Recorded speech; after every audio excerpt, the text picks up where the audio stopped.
Welcome, special tangent podcast. That's because tomorrow I'm going under the knife, having some surgery to prolong my athletic career, getting the knee scoped. So we're here on Thursday for this special edition of the Tangent True Crime Podcast.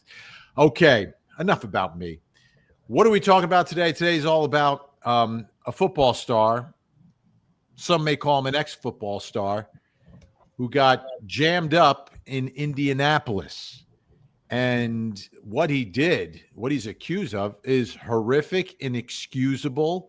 And as a result, this guy may lose it all. This is a guy who has made tens of millions of dollars playing a game and then making millions more talking about a game.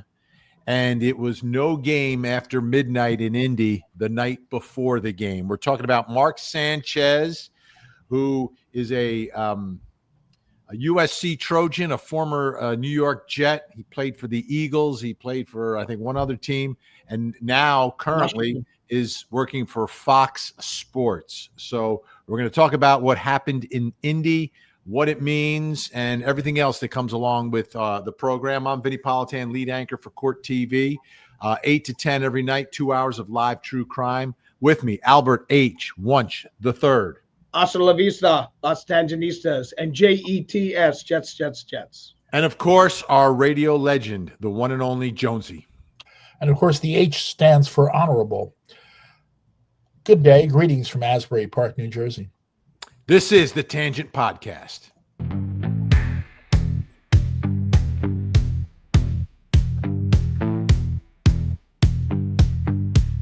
It's Vinny and the Tangents, True Crime Podcast. Vinny has the blue eyes, I'll crack the jokes.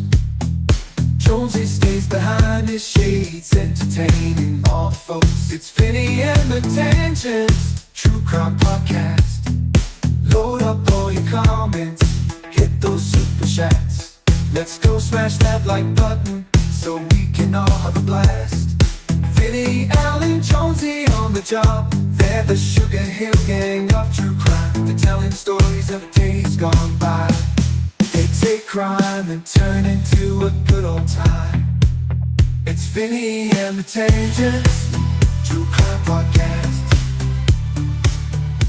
All right, welcome on this. It's a special edition on a Thursday.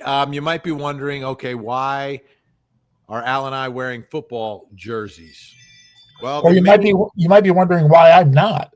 Yeah, well, I knew Al would be wearing a Jets jersey. And I did not want the podcast to appear biased. So I put on my own team, which, of course, is the Big Blue, New Jersey's own Sopranos. Now, they got to be a tough team, man, but I bet they cheat. Yes, exactly right. Well, it depends which side they're putting the money on, I guess. True. But so this story is really I think everyone was shocked because the first thing that we heard, the first news was former NFL player gets stabbed and is in critical condition. And everybody was wondering, who attacked poor Marky Sanchez? Yes, especially since he survived 2012 when the famous butt fumble occurred, of which I was there at that game. November 22nd, 2012, for those of you scoring at home. Is this a preview of this day in history? Well, it is sort of a preview of this date, but it's not November 22nd. Most people would think of November 22nd as the Kennedy assassination day, of course, and that's what it is. But for Jets fans, it is the butt fumble that happened. It was a balmy night, about 46 degrees, Thanksgiving evening. We're playing the Patriots. This is a big game for us. If we win this game, there's a good shot we're getting into the playoffs. It's second quarter. Sanchez takes the ball from center, turns, and hits the butt of the offensive lineman next to him.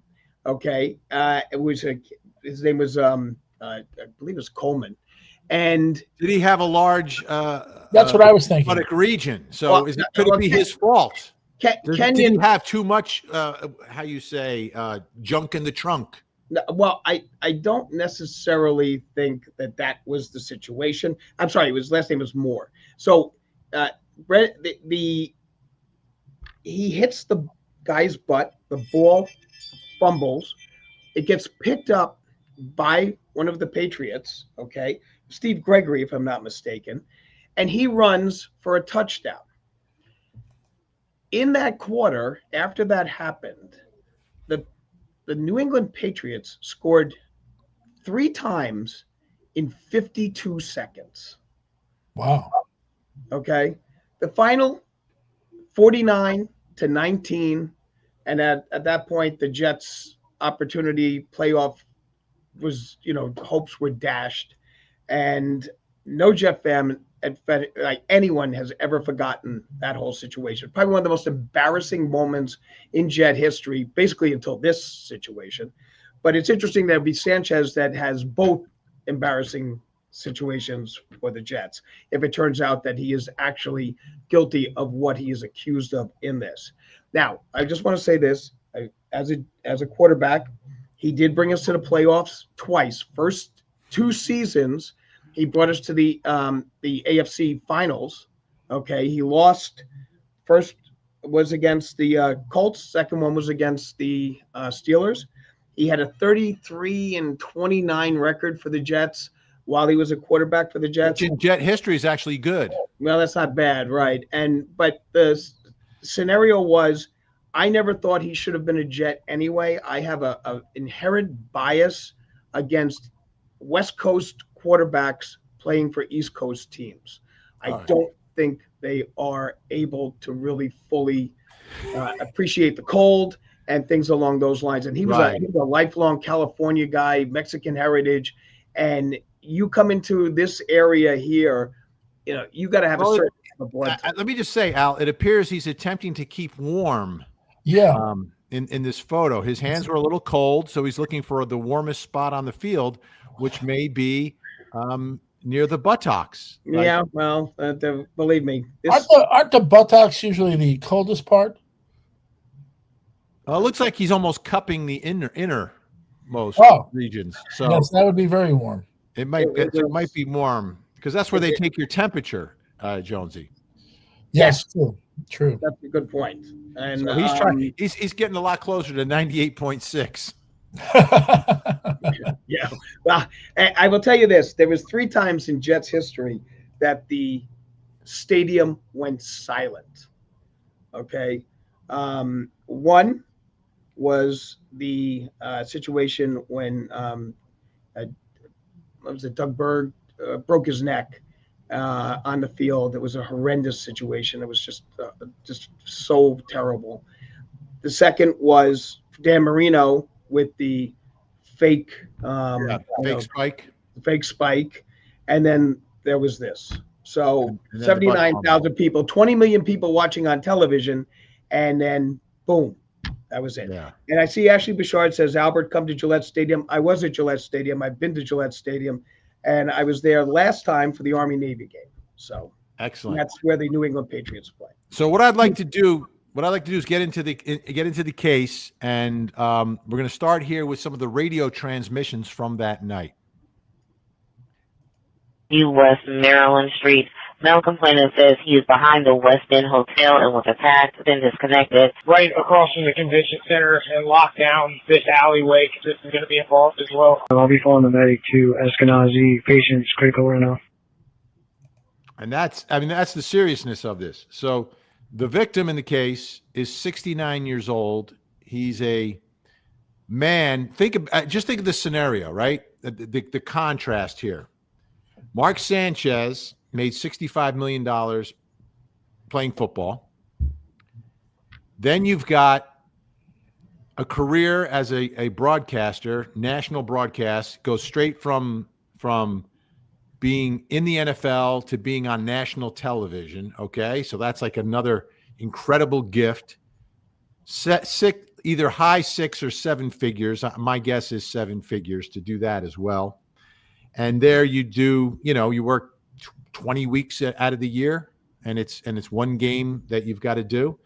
And it's the night before he has to work. And you really work one day a week when you do the game. Like you do the preparation, like I do preparation during the day. But the show is once a week for him. Once a week. Then, instead of preparing for that, the night before he's out, and the reports are he's allegedly under the influence and is wreaking havoc after midnight the night before he's got his 1 day a week to work, right? So I don't understand that. Meanwhile, the contrast is that this man is 69 years old and his job is to extract the oil from the fryers in the kitchen at the Westin Hotel. And he's working, and he's got to do this in odd hours. It's after midnight on a Saturday night, and this 69-year-old man is working for nothing close, obviously, to the money that Sanchez is making. And the contrast between these two could not be greater. 69 years old and 38 years old, in incredible shape with tons of money, beautiful family, all of that. This 69-year-old's got a wonderful family, yes, all of that, but he's a 69-year-old man who has to work a really tough job at really odd hours. Like, the contrast to me couldn't be greater. It's horrible. I look, this is a terrible story. I feel very badly for the victim in this. I mean, the picture of him in the hospital bed and at the, doing that job at that time of night, it's, it is heartbreaking to hear what this man, was doing. And it's, I mean, if what happened is exactly the way he says what happened, and I'll be honest with you, I'm a little curious as to the details because they seem a little hanky to me as to his version, and we haven't heard Mark Sanchez's version yet. But I have a problem, and I said this Monday night, Ben. We were on together.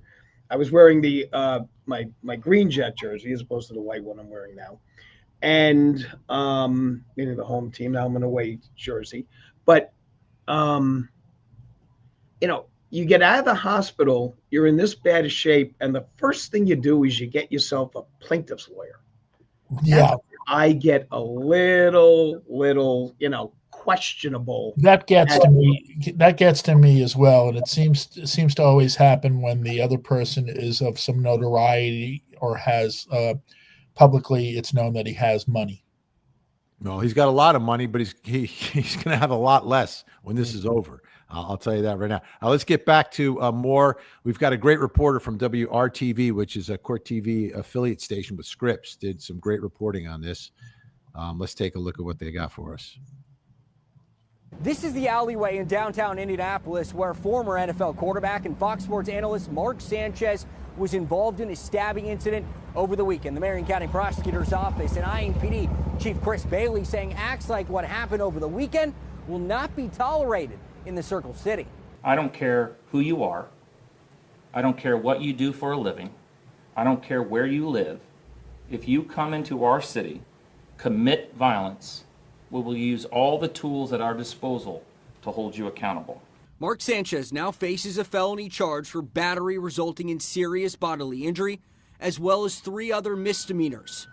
He is accused of being involved in an altercation that resulted in a 69-year-old man being seriously injured, and Sanchez hospitalized as well. We are literally talking about people fighting over a parking space. The confrontation began when Sanchez, who police believe was intoxicated, approached 69-year-old Perry Toll, a delivery driver who was doing work at a hotel loading dock. Court documents say surveillance video shows Sanchez telling Toll he couldn't park there, and then Sanchez climbed up into the cab of the truck. Let's just stop it right there. Yeah. Why is he telling him that? Yeah. What in what world does Mark Sanchez have jurisdiction over the alleyway in Indianapolis and a loading dock at the Westin Hotel? The only thing I can think of is that his room is under that loading dock, and that vehicle, if you got a pump working on a vehicle and you're taking in that kind of oil and that kind of stuff that's going on there, it makes a lot of noise. And that may be what is kind of getting him upset, that it's loud he can't sleep. He's got to get up early. He's got to look good for the camera and everything along those lines. And he's upset that it keeps going and going and going. The only thing I can think of, there's no other reason for him to be, even inquiring about that if there's not some sort of an annoyance that's going on. And that doesn't justify him going out there and beating up. It does tell you why maybe he's out there. So that's a good point. We were at it was a motel, so it's different. We were at a motel in Fort Lauderdale, and we used to love to, we'd get the corner room and we'd love to sit out on the balcony. You could see the ocean, and we just watched the world go by. It was our thing, little music. And there was a bus that parked across the street, and it idled, as buses tend to do. And eventually, Gina, my lady, said she's going to go talk to the driver. And I'm like, you're kidding me, right? He goes downstairs, and she knocks on the guy's door.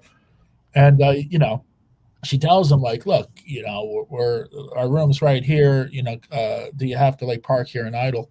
The guy ended up moving, to a different spot because, there were plenty of places for him to go.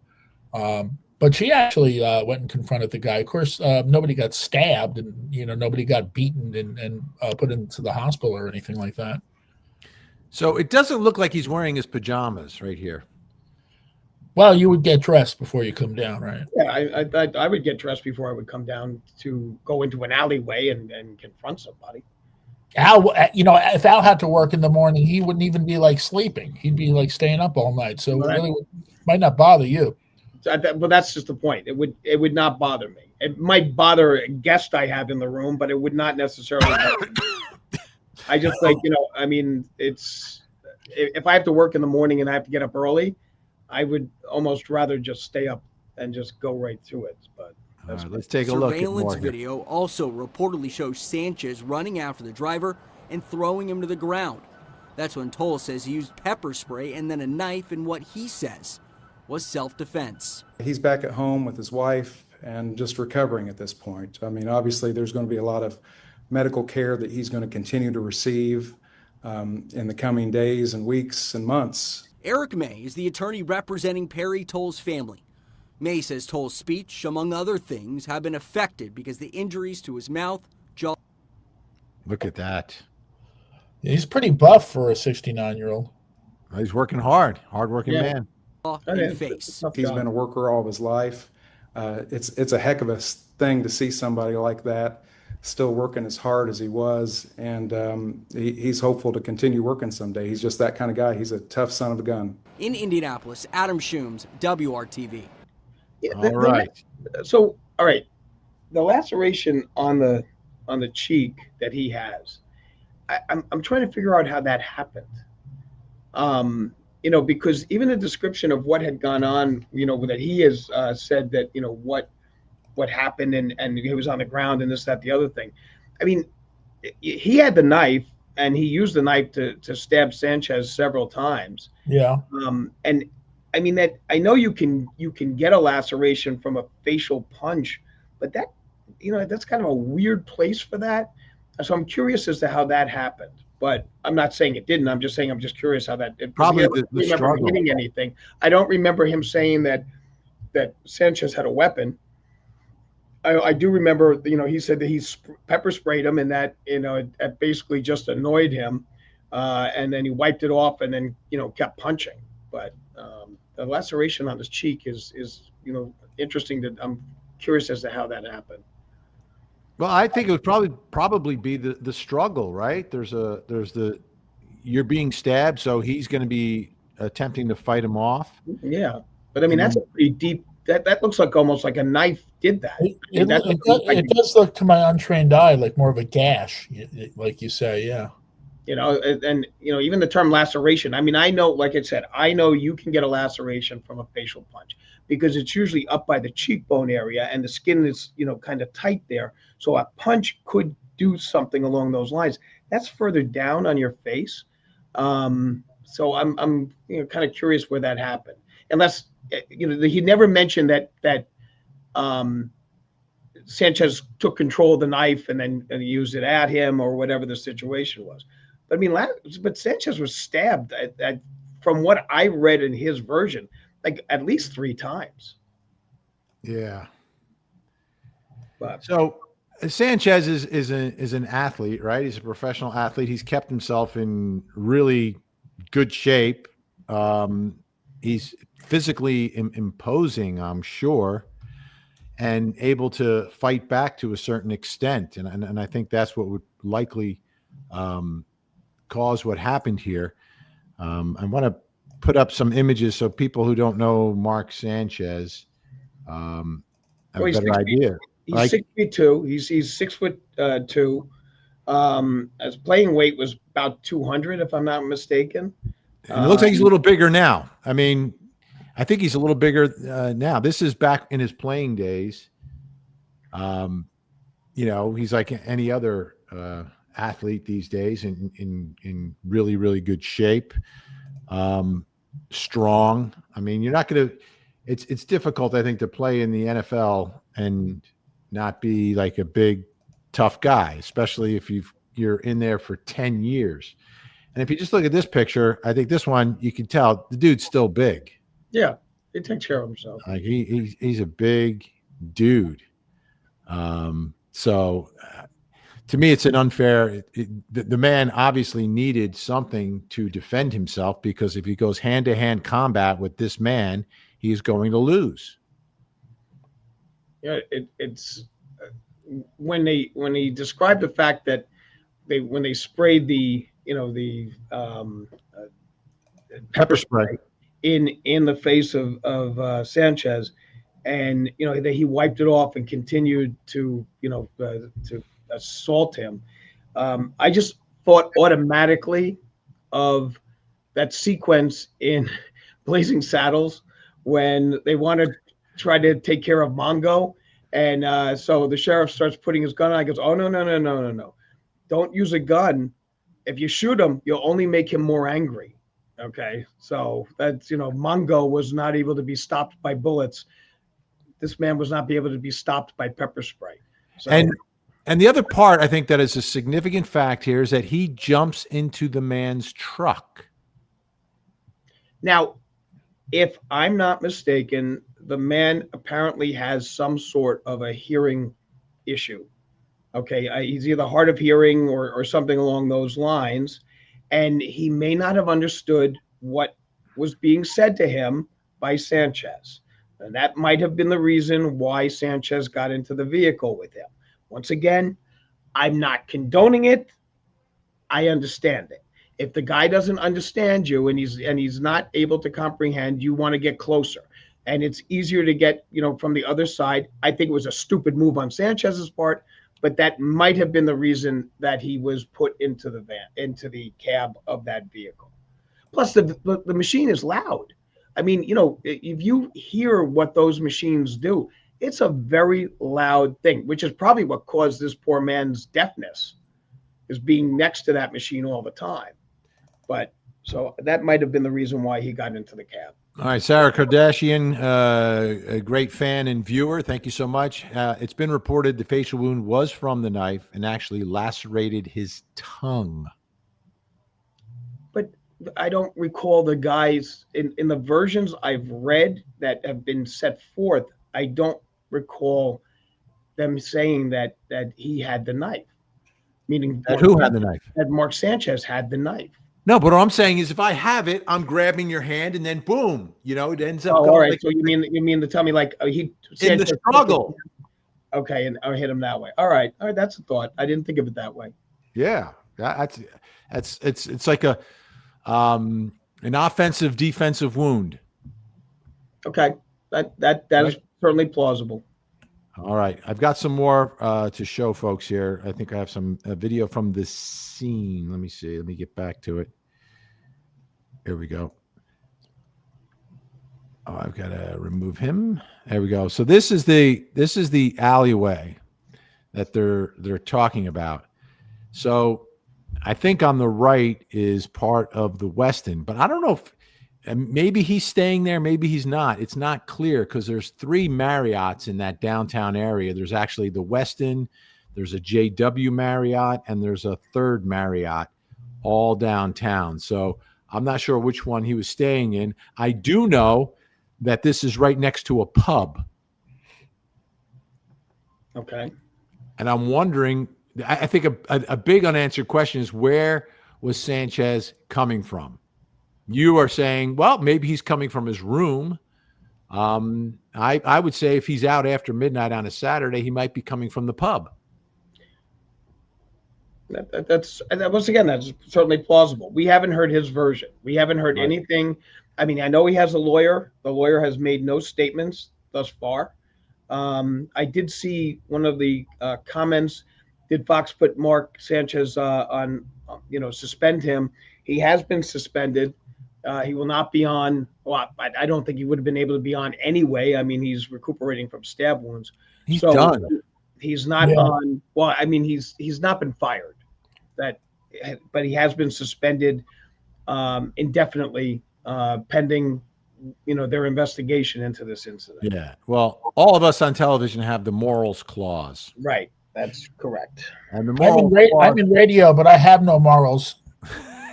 I have no morals clause, I should say. There we go. I have the sanity clause. The morals clause is clearly would cover the assault of a 69-year-old man who was working.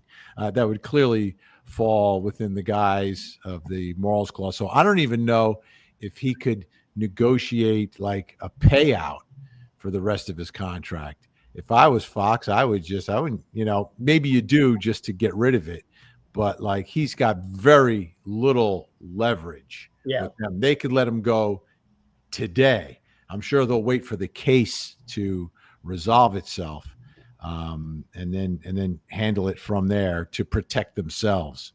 So, also they're suspend them first. Yeah, they're Fox's defendants in the civil suit. Yep. Are they really? Yes. That's going back to what we said about being somewhat annoyed or raising a red flag when you immediately get a lawyer and file a suit against somebody who's a public figure or has money. What does Fox really have to do with this? Come on. What does Fox? Yeah, I don't think Fox brought him to town. I don't think Fox is on the hook for anything here. I don't think Marriott is on the hook for anything. I think it's the man with who earned $65 million during his 10-year NFL career and whatever other money and assets that he has. I think one of the reasons you get a lawyer as quickly as possible is because people in these circumstances would perhaps, and I'm not saying he's doing this, but other people who know that they could be getting civilly sued sometimes will get creative with their banking in what they do with their money and their assets to attempt to protect it from being taken. I mean, if we've learned anything, we know his NFL pension can't be touched. Right. No, you're not going to touch the NFL pension because O.J. Simpson got his, right? We learned that very well. Yeah. I think the only way Fox could be brought in on this is if he was at a Fox event and he was under the influence and they somehow knew he was under the influence. I don't know. That's a stretch. Because sometimes you can get bars, right, who overserve people and you can sue them. But I don't know if that's the case here. I don't know. I think we need to know, was he under the influence and what was he under the influence of? And then where did he get the things that put him under the influence, if that's the case? I almost think it's worse for him if he's not under the influence. Think about it for a second. It does negate his ability to understand fully what he was doing at the time, and it may knock him down with regards to the charge. Here's how I'm looking at it, Al. I'm looking at it from he's only 38, right? Like he probably wants to work for another 20 years doing something. Easily. Right? So to me, if he's under the influence of something, then there is the ability to come back into the eyes of the public. I True. had a problem. I went to rehab. I have to deal with my problem. And then you kind of pile it all into the pile of substance abuse, whether it's opioids for his back problems from the butt fumble or whatever, right? Whatever, however you want to explain it to me, because that's what Alec Murdoch attempted to do in his case. Right away, jump. I'm hooked on drugs, and that's going to excuse everything. And eventually, I can come back into the good graces if I admit my problem and get treatment for my problem. So I think drugs are different, but I may not know football, but I know a few things about drunkenness. And when I hear stories of somebody being violent or mean, and the excuse is that they were intoxicated at the time, I don't buy that. I feel as though alcohol may magnify what's inside of you. If you're a nice person, you tend to be a happy drunk. If you're a violent person, you tend to be a violent drunk. You never heard the expression beer muscles? Beer muscles, yes. That's a violent person. But maybe that person inside is really like that, like and what if you're a sloppy drunk? Are you just a sloppy person? Like Oscar Madison would be a sloppy drunk? No, I think you're just too drunk at that point. But I really don't think it's an excuse when I hear about incidents. But not an excuse for the incident, but saying, listen, I have a problem. It's a rehab thing. You're right. 100% correct. Yeah. I go to rehab. I rebuild my life. I'm sorry. You settle with the man. You meet with his family. You apologize in person to him. You give them the money, and then you try to build yourself back up in facing your problem, whether it's drinking, opioids, or whatever. You use the alcoholism as a crutch, and then people love to see when you throw the crutches away because you're cured. Yeah, but then you can't get drunk anymore. And what kind of life is that? That's my life, Jonesy. Yes. Not that I got drunk before, but there is a life of sobriety out there that is a lot of fun. I don't think anyone can accuse me of not having fun. Well, you're one of the funnest guys I know, and I often say to people when talking about you, and he doesn't drink, because it is shocking how outgoing and fun you can be. Oh, that's my memoir. ... And he doesn't drink. The Vinny Politan story. And what's even better though is that, like, if you've gone out with him socially, you know that, like, he's the great designated driver, and he drives you to places where you can get drunk. Yeah, absolutely. Which I did when Al came to Atlanta. That's exactly right. We were at speakeasies and everything. It was wonderful. But I couldn't believe this. It was like we were in high school again, Jonesy. Al comes down and he's with a group of grown men and their sons, and we're going to go to the speakeasy, right? And there's like 7 of us, and I've got a regular sedan. So I'm like, oh, maybe you guys, no, we can fit. They did. It was high school all over again. It was wonderful. I don't know how did we get 5 in the back seat of a regular sedan, Al? Well, luckily the sons were actually quite svelte. They were petite. They were svelte, so they were able to, like, sit on laps. So it worked out okay. Okay, so let's get back. I have one more video here to show you guys. I showed you that already. We saw that. All right, so here's what I want to do. I'm going to take you for a little tour of the street, because we've seen sort of this angle, but I went on to Google Maps, Google Street View, to take a peek at the neighborhood. So we'll see that in just a moment. I still I don't understand why he was in that alley, like, and telling some, you can't park here. What do you mean I can't park? You can't park here. Like, that's like a really weird manifestation of whatever he may be under the influence of. And again, if he's not under the influence of something, this is worse. You're like going around as like an ex-NFL Karen. Oh, here we go. So if you look at the blue awning, that is the pub. That's the local pub that's right there.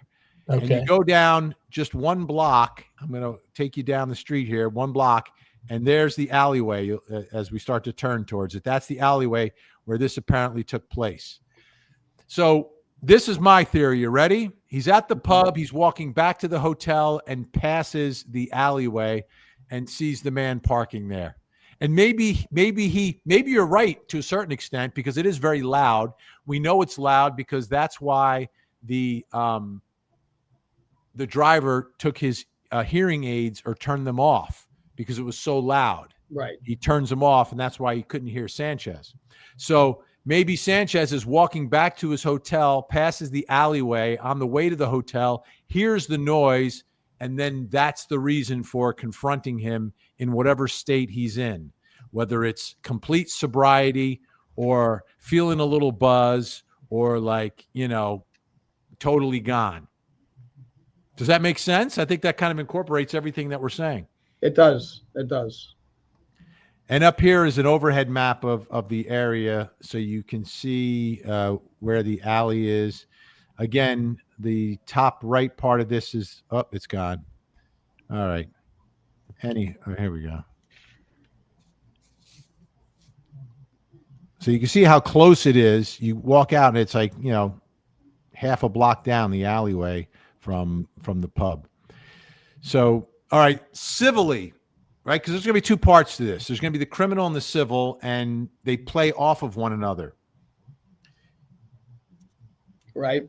The civil case generally doesn't go forward until the criminal case is resolved, because civil cases involve depositions and parties who have to testify. But if you have a criminal case pending, you take the fifth.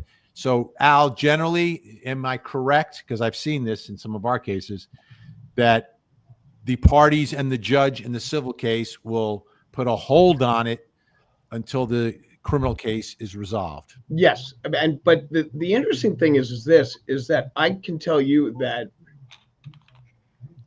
if I have a client who was involved in a criminal action like this, and then the guy turned around, the alleged victim ended up filing a civil lawsuit immediately, that is a very good impeachment tool during the criminal trial, because it does play very well with the jury looking at this going like, ha, is this guy telling the truth, or is he telling the version that's going to get him more money in the civil case?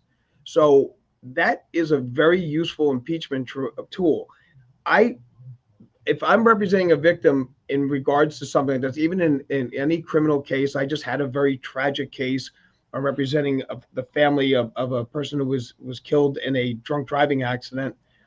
I waited until the criminal trial was over before we filed anything, so that they could not be impeached with regards to their integrity or with their. Don't you have to be careful of the statute of limitations? You've got 2-year statute of limitations, but in this case, it was these cases get done usually within 2 years. This guy was sitting in jail during the time, so those trials go first. But I also the victim was my client was the baby daughter of the person. Okay. So I have 2 years past her 18th birthday, but you have a 2-year statute of limitations in most places. New York, it's 3 years. So there's plenty of time to wait, especially in a criminal case is going to be wrapped up in less than 2 years, unless it's a capital murder situation. Right. Our cases on Court TV, 2 years is like, okay, wow, it got done in 2 years. If it's 1 year, it's amazing.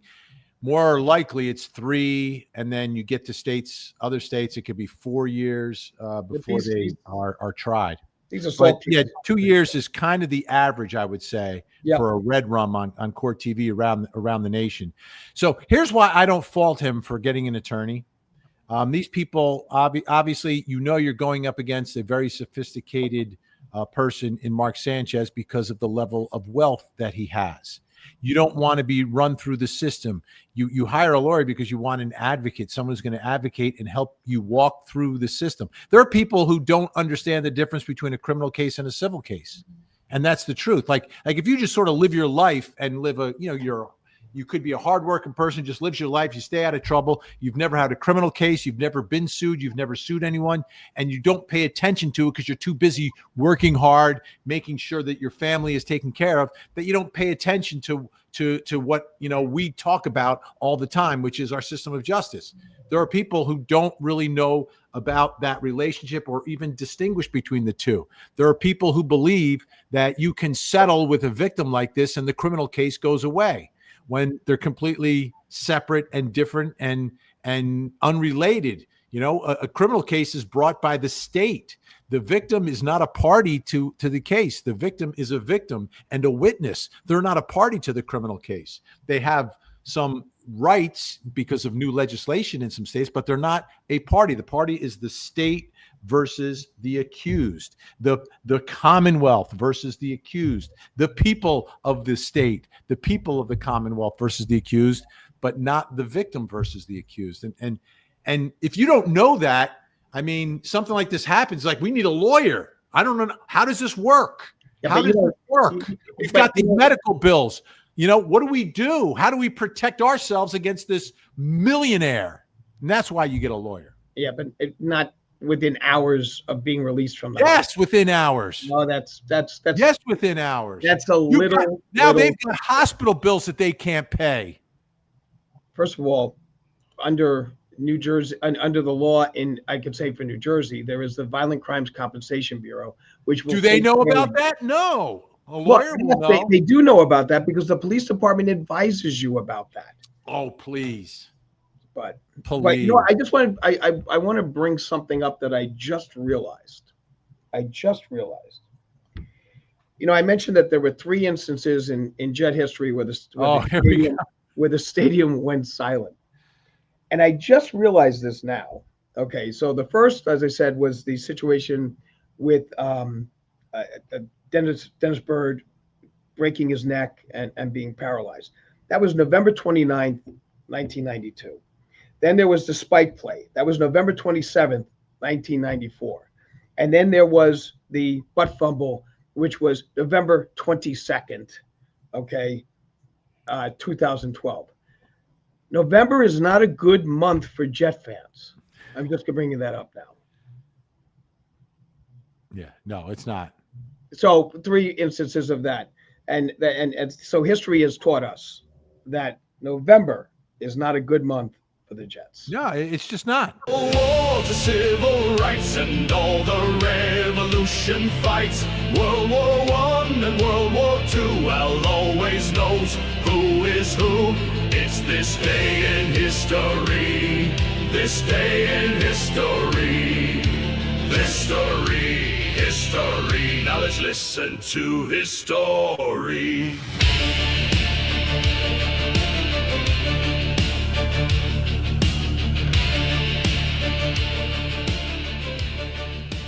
October 9th, 1779. We're going to do Rev War history first, because as you know, the 250th anniversary of this wonderful country is coming upon us.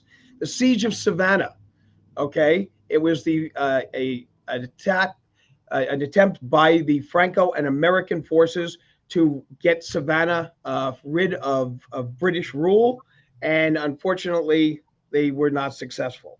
The key to this was the death of Casimir Pulaski, who is the father of the American cavalry, a Polish hero who came to this country to fight in support of our independence.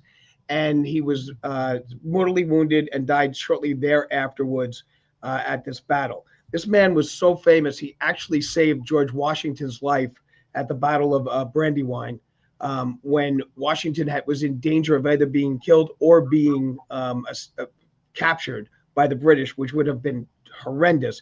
And he led a charge into the British troops, saving General Washington. Savannah, have you been down to Savannah, Jonesy, on the ghost tours? No, I have not actually. But I go on ghost tours whenever I'm traveling. That's one of the first things I do. Yeah, you need to do the Savannah because they're real down there. They may not be in other places, but the ghosts are real. And Pulaski is one of 7 people in U.S. history that was given honorary U.S. citizenship, and that happened in 2009. signed by President Obama. Now, in true crime history, on this day in 2002, a certain young lady by the name of Aileen Wuornos, Eileen Wuornos, the monster, was depenned, lethal injection. She had been convicted of red rumming 6 men, but was accused of actually red rumming 7 between 1989 and 1990 in Florida. And so she lost her life on this day in 2002. That's one of the rare female executions. Yes. Yep. They're not common at all. They're very rare. And I don't know if you heard in the news in Tennessee, they cleared the way for the first woman to be executed since 1820, I think. And I'm going to put her picture up here. I'm tracking down her photograph. Let me just. I will talk about one of the other women that had been, depenned. Was Mary Surratt. Well, actually, this woman looks pretty good for someone who was born in 1820. No. 1820 was the last one. She's been right. cleared for next September in Tennessee. She committed. It was a jealous love triangle when she was 18 years old. Wow. Back in the, I think it was the 90s, but I'm not sure. But now they've cleared the way, so she will be the next. She was brutal, and she's done things behind bars as well that has not helped her. So, but you know what's nice is that she got her hair done for the, for the mugshot. Yeah, very few people do their makeup and have their hair done for their mugshot. So 2000, well, actually, Mary Surratt was hung as a conspirator for the Lincoln assassination. Oh, sorry, Al. No problem. So now 2012, under true crime, Jerry Sandusky sentenced to 30 to 60 years for abuse, sexual abuse. SA of a bunch of young boys. I went out there and covered that, and I went to a grammar school playground to show everyone where Sandusky's house was. Yep. He bought a house that backed up to a children's playground. So when he can hang out on his deck, he could, whatever he was doing. Well, the interesting thing about this case, and maybe Court TV might be taking a look at this, on October 1st, they filed another appeal. Yeah. On him. New evidence, right? They say there's new evidence. Well, they said that 2 of the so-called victims were coached by the defense. Now, the funniest thing about Sandusky, coached by the prosecution, you mean? By the prosecution, I'm sorry. But the funniest thing about Sandusky, in the sense that, and wait, funny and Sandusky in the same sentence? Irony of it is that Sandusky's autobiography is called Touched. Yeah. Which I actually have a signed copy of, believe it or not. You do. He was a sick individual. I mean, he created a whole organization and raised money so he could have access to children. Yep. And he would ingratiate himself, and then he would get these boys. He'd say, "Come on, we're gonna play some football. We're gonna do some roughhousing because that's what guys do. All right, we're done working out. Now we got to hit the showers, boys." And no 12-year-old boy wants to take a shower to begin with, right? Let alone with some hairy man. That's right. That's even Come worse. on, that's what we do, guys. We play and then we hit the showers, guys. Well, that is part of the game. When I was in junior high school, they had showers. They were never used. Not once by anyone. Never. Not before, during, or after gym class, before, during, or after any sporting match or game. They were never used. Not once. Kids of that age, boys, do not take showers. That's a good point. All right, so now 10. Come on, we'll snap some towels here. Come on. It's what we do. It's fun. October 9th, 1845, the United States Naval Academy is founded on this day in Annapolis, Maryland. On 1919, the Reds beat the Chicago White Sox 10-5 at Comiskey Park for a 5-3 series win. And this is the famous Black Sox scandal. Oh, hey, I just watched Field of Dreams for the first time, so now I get it. Really? Now I get it. Did you watch, did you watch 8 Men Out? What's that? Have you ever watched 8 Men Out? No. Oh my God, that is the movie about the Black Sox scandal. I think I got everything I needed from Field of Dreams. No, you don't. Because first of all, in Field of Dreams, Shoeless Joe is batting the wrong way. Okay, I mean, so first of all, they had him. I thought he was a lefty. He was batting righty in Field of Dreams. Oh wait, no. Yeah, he was. He was batting righty. You know, but it's a known fact that when you die and you come back to to civilization, to mankind, to Earth, you can swing from whatever way you want to when you're at that. I would tell you this: you're ambidextrous at that point. Vinny, watch and Jonesy too. Watch 8 Men Out. I love it. I love it. But Field of Dreams, there's no comparison. Field of Dreams is just so inspirational and beautiful. Yeah, but 8 Men Out is actually very interesting because of what ended up happening with these players and the guys that actually really did play, but had been somehow touched by the scandal, ended up all being banned from baseball. And it's a real interesting story. And also it tells you about why they did what they did, because Comiskey was so cheap with regards to his players that these guys were desperate for money. And he was always withholding and fining and all this other kind of stuff. So that is definitely something to watch. 1969, the Supremes released the single "Someday We'll Be Together," and that's Diana Ross's last recording with the Supremes. Oh, wow. Okay, and in 1992, the movie Under Siege is released, which is probably the best Steven Seagal movie, which also starred a person we ended up taking an interest That says a lot. called Gary Busey.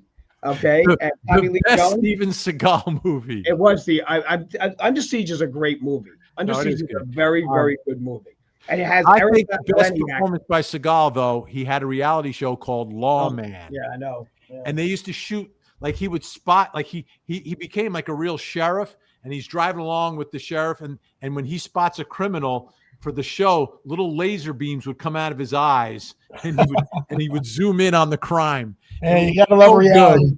He was very good in Under Siege. Gary Busey was excellent in that movie. Tommy Lee Jones is excellent in that movie, and Erika Eleniak was absolutely gorgeous in that movie. Right.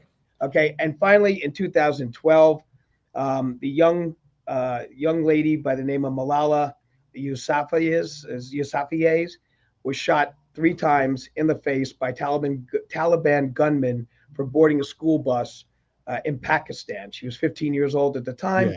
And in 2014, she became the youngest recipient of the Nobel Prize ever at 17 for her movement for education and for peace with regards to young women in those type of countries. There you go.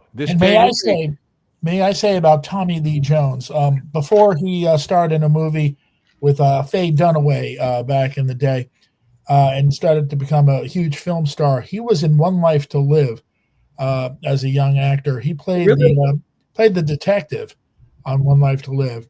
And I knew him from that. So when Eyes of Laura Mars, when I started seeing the trailers on TV and the commercials for it, I was like, wow, that's the guy from One Life to Live. And he became one of the biggest stars. Eyes of Laura Mars. I mean, Vin, you must have liked that movie because it took place in all the discos in New York and stuff like that. I have not seen that. I'll put it on my list. Oh my God, it's got the my body, your body, my body. Yeah, I love it. Your body.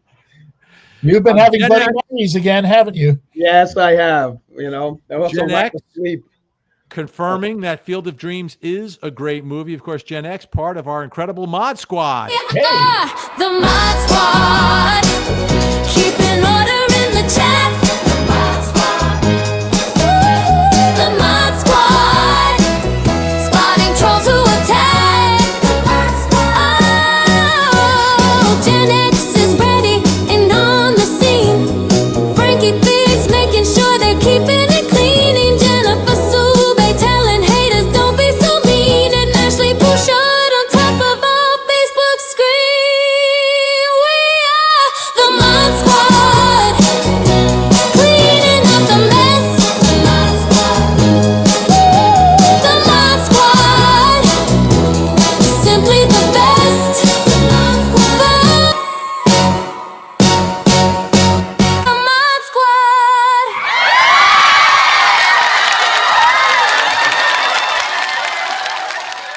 are simply the best.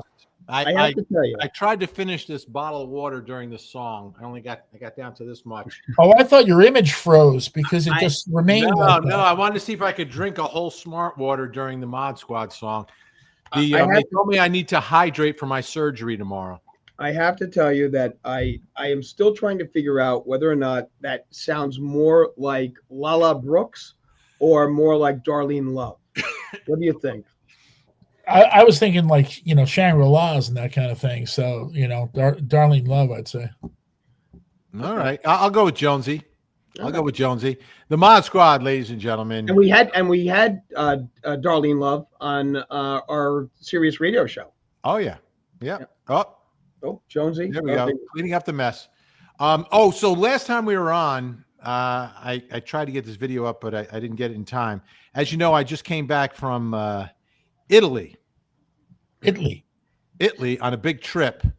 And part of the weather's beautiful this time of year. We were in southern Italy. We were in Sicily and then Calabria. So when we were in Sicily, I mean, it was beautiful. It was in the 80s.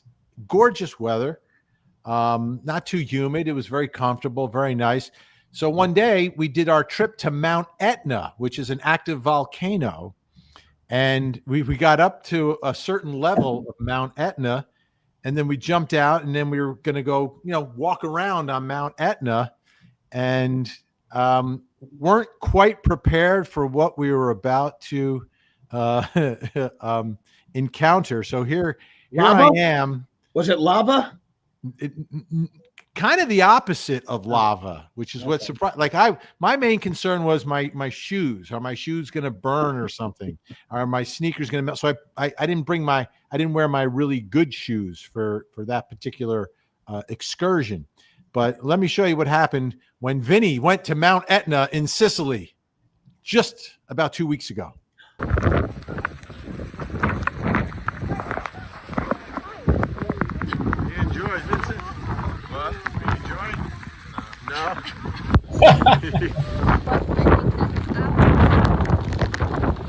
Oh, the humanity!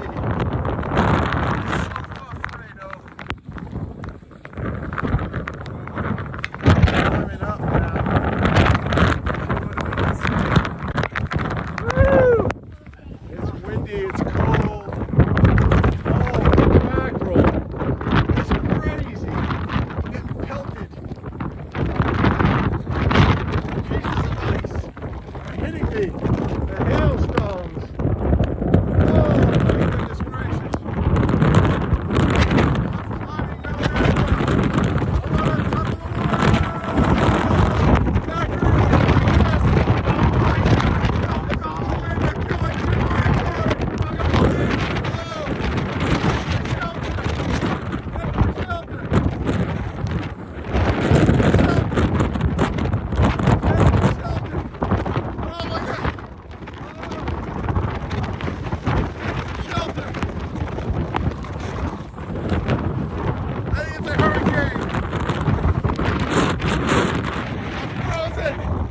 Oh my! I gotta get to the cafe.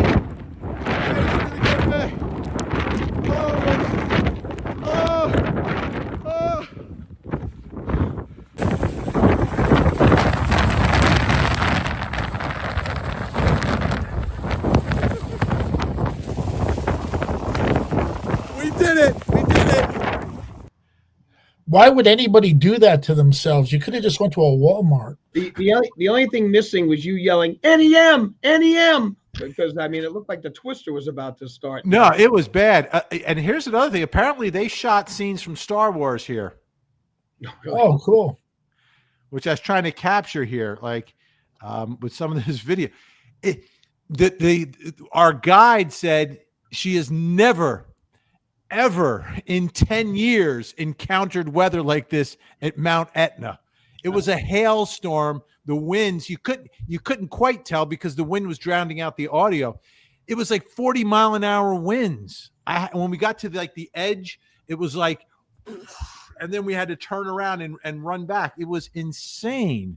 And I was concerned about the heat. It was like 38 degrees with 40-mile-an-hour winds. Wow. So that's Mount Etna for you. Well, I would tell you, you actually, because one of the questions I saw that actually Bishard put up is, what is the opposite of lava? And you just showed us what the opposite of lava is: hailstones and 38 degrees. So it was a great experience, but it was a different experience that most have when they go to Mount Etna. Usually you get out, you take some photos and stuff, but my hands were frozen. They were frozen.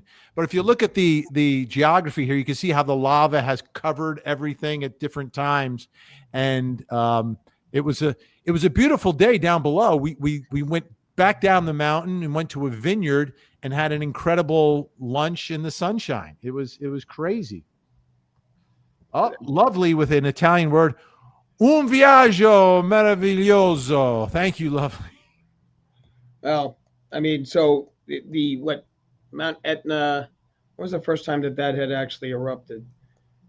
I think it was like 1500 BC or something like that.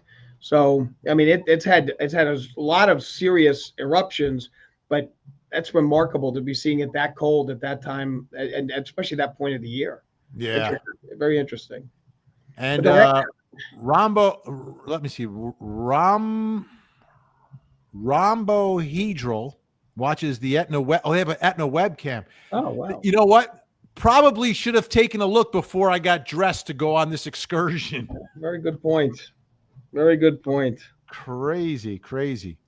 All right, how are we doing time-wise here? All right, we're getting close to the end. Al, you've got a big do you have a tailgate or do you have a court appearance today? No, I have actually neither. I have a meeting on we're hiring a new chef at a restaurant I represent.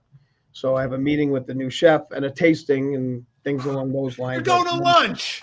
You're going to lunch. It's business. Now, how were you positioned as a person who would pick the chef? I mean, do you have a piece of the place, or are you just like Al, and they're like, Al will know? That's how it works. It's Al will know. Okay, that's how that works. Cool. I do want to point out one thing, Vin and Jonesy. So I said this on Monday night. I am not wearing a Mark Sanchez jersey. Okay, I'm wearing number 42. Bruce Harper. I'm sorry? Bruce Harper. Bruce Harper, Englewood's own Bruce Harper, by the way. And also Don Bosco's own Tommy Hennessy, who is currently the long snapper for the Jets. So I commemorate those two. Okay, I don't wear the number 6 that was Sanchez's jersey when he was on the Jets. He was 3 when he was on the Eagles, if I'm not mistaken. Right. See, I didn't wear a sports jersey today. I don't have a football jersey. I don't even have a sports jersey. The only thing I have is an MTV baseball shirt that just doesn't quite fit. It doesn't fit. Yeah, I could be gifted to you, Vinny. It might fit you. Doesn't fit the story, or it doesn't fit your body? I think you should bequeath it to me. Okay. That'd be excellent. So let's get to the bottom line here, though, before we wrap things up. Here are my thoughts about how this plays out. And this is how I think he should play it out. He's going to be convicted one way or another. Work out the best deal possible. Settle the civil case first. Ingratiate yourself with the victim and his family. Admit your wrongdoing to them. Make good by them to mitigate your criminal responsibility, which you will have. But what if the other side of the story comes out and completely turns everything around? And what? He was attacked by the man working after midnight? Yes. The man's been stabbed 3 times, at least 3 times. I think that strategy might work once we hear the other version of what happened.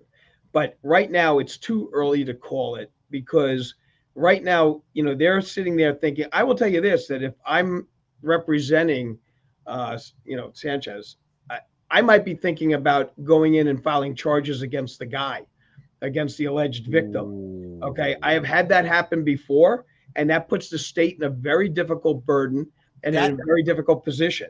Because they have to choose. That's a barroom brawl. Like, I get it. Barroom brawl. This is not a barroom brawl. This is one man working, one man playing. This is a man who sprayed pepper spray in my face, okay, and then pulled a knife on me.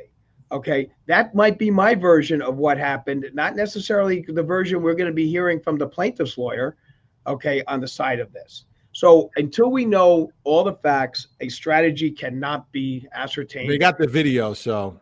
Well, the video is not going to show everything, and the video, from what I understand, the video is grainy, so that doesn't necessarily help her. Not so grainy that it doesn't see him running after the man. Well, but if you sprayed pepper spray in my face, I don't know when that happened. Okay, Did so you we don't run know after him. We need the time. We need the time frame on all of this, and that has to go down the line. You need to have all the facts before you come up with your strategy. So I don't have this yet, and I'm not condoning. No, I know you're not. I know you're not. You're acting like a lawyer should act. I mean, that's exactly what you're doing. Flat out, this should not have happened. I think what was perfectly what the chief of police said. This should never have happened, or I think it was the district attorney said this should never have happened. Absolutely should never have happened. Not in the Circle City.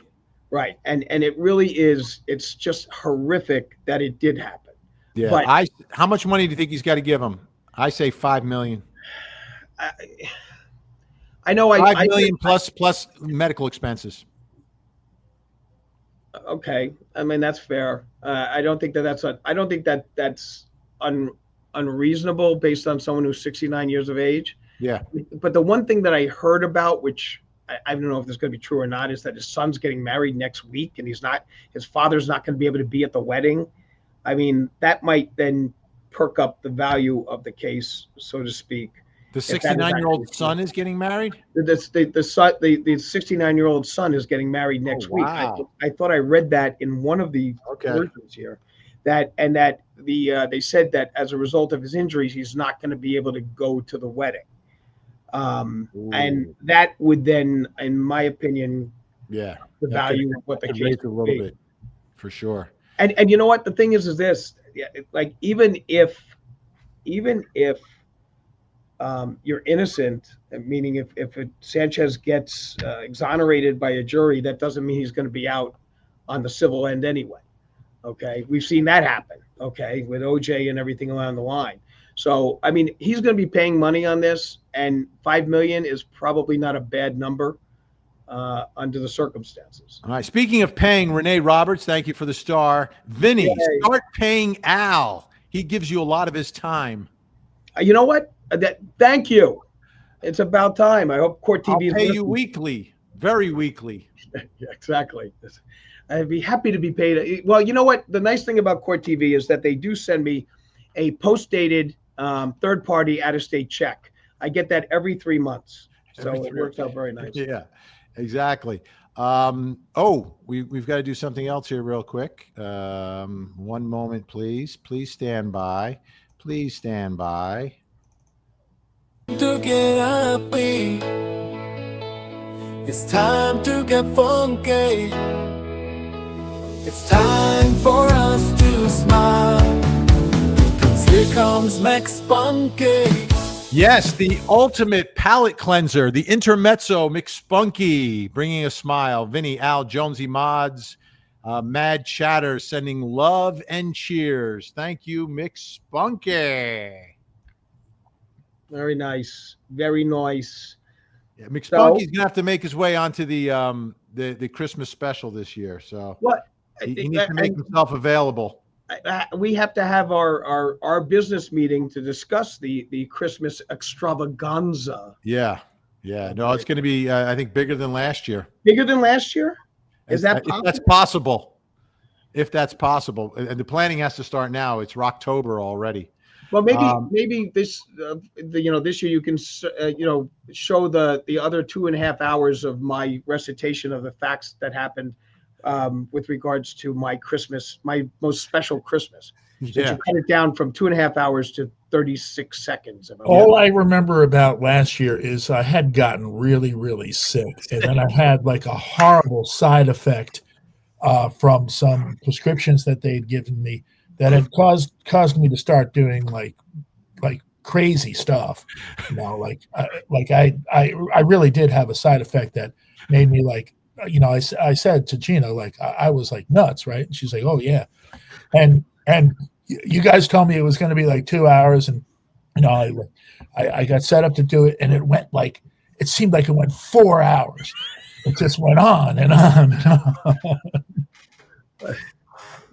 Yes, it did go up. But you know what? We kept an audience for that entire time, which is really remarkable. We did. And by the way, you got to watch the Christmas special because we give away lots of wonderful prizes. Many of them from the Vinny Originale True Crime merch shop. Shirt and a hoodie, a beach towel and a mug. A new design from Vinny is better than a drug.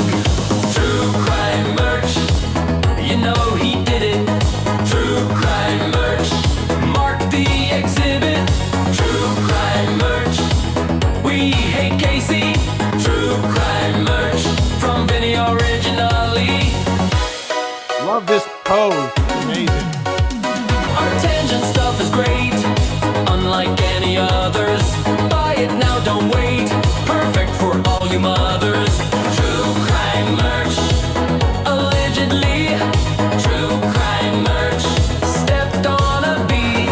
True crime merch, it's not free. True crime merch from Vinny Originale.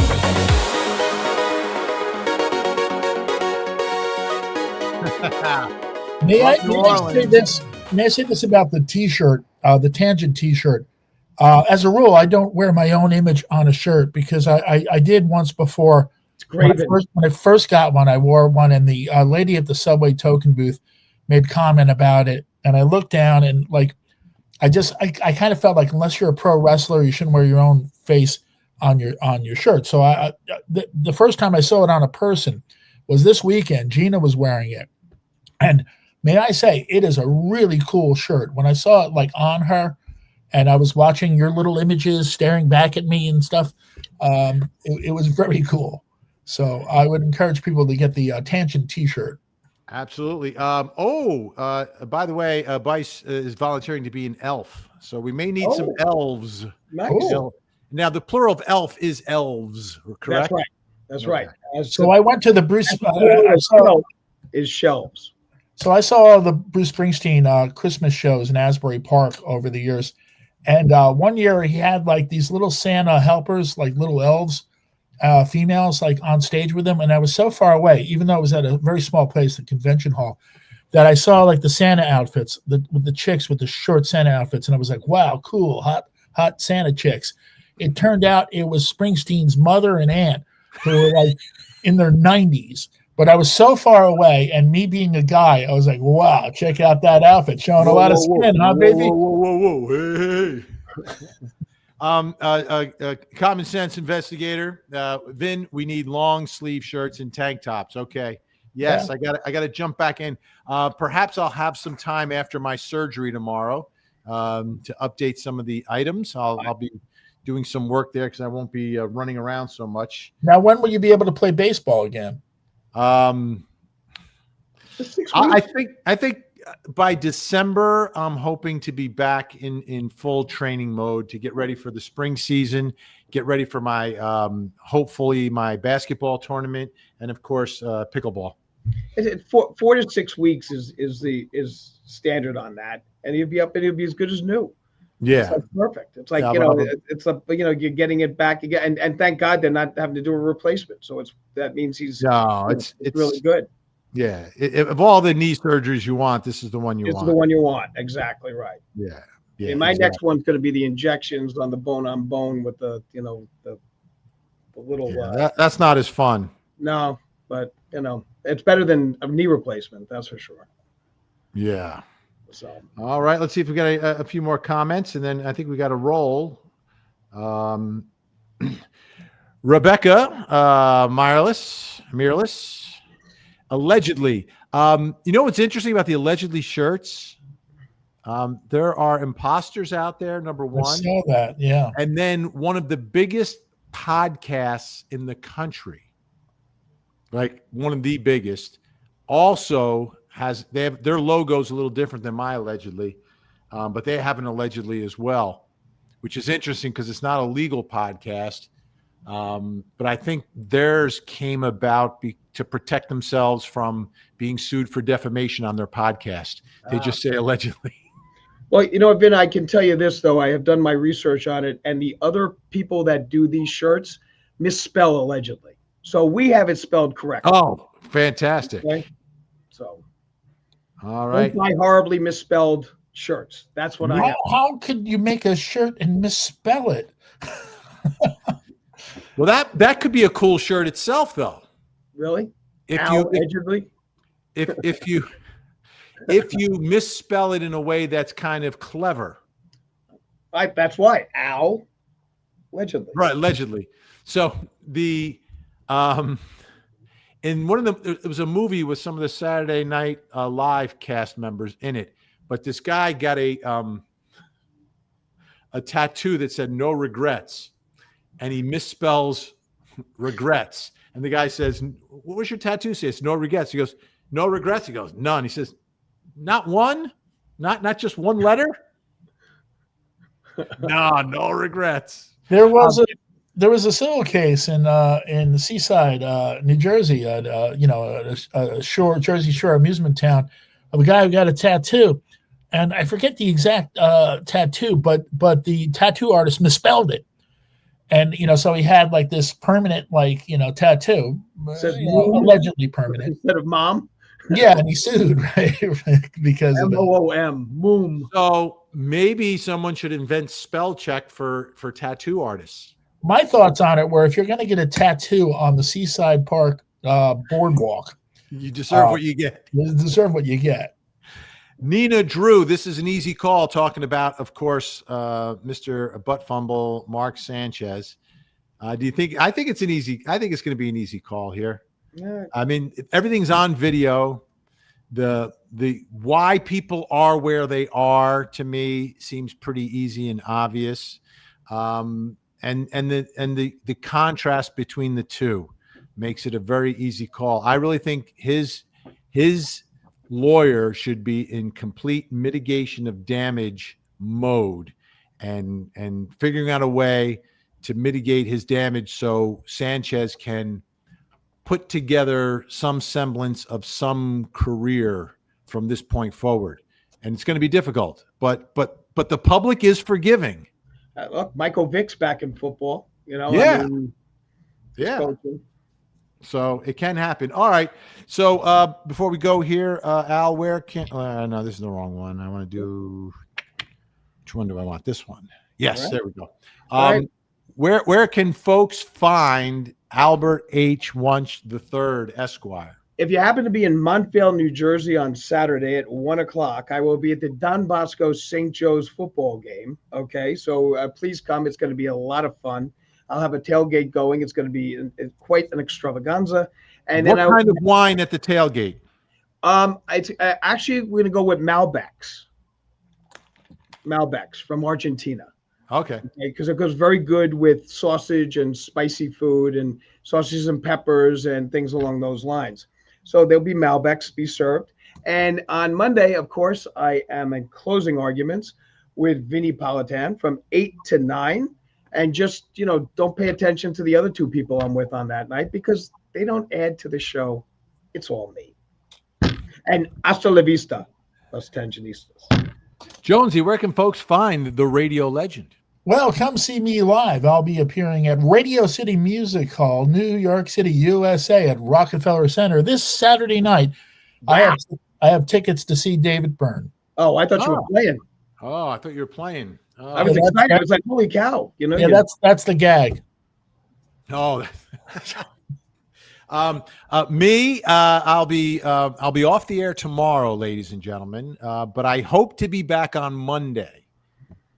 I'm going to see. I think I'll be able to broadcast Monday.